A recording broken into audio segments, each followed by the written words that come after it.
I mean like for me, jujur it's a very tough thing to do and something yang memang kita kena hadap.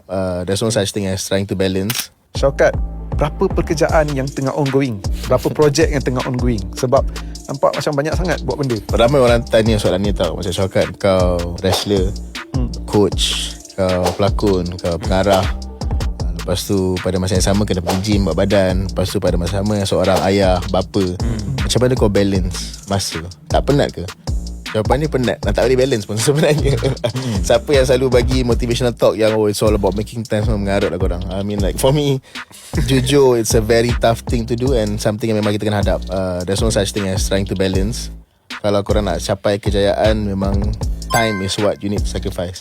Sebab tu untuk orang macam saya ni, time is gold. Okay, basically I'm a pro wrestler, semua orang tahu. So as a pro wrestler, every day tanpa miss saya kena train lebih kurang 4 jam sehari in the morning. Biasa benda ni adalah selepas solat subuh. I'll go to the gym, I'll train for 4 hours. Dan setelah saya akan balik. And then in between that, I'll do all my other work. Macam contoh sekarang ni, saya tengah balance between 3 projek. 2 filem saya tengah berlakon, 1 filem saya tengah pre-production untuk mengarah. Lepas tu Disember nanti tengah prep juga untuk filem Takluk 2. And at the same time daily duties juga, kena kena hantar anak pergi sekolah, mengaji dan sebagainya. So for me, in life, kalau korang nak be successful, the only thing yang korang akan kekurangan adalah masa.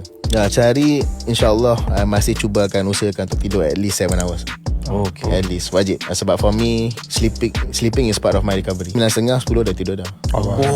I'm a very disciplined person in that sense. Kita dengar pun dah tahu, kita yang macam saya lah buat konten-konten yang simple-simple tu pun rasa macam tak cukup 24 jam tu. Betul. Nak mengedit lah, nak itulah. Ni apatah lagi nak mengarah, nak membanting orang. Audio Plus.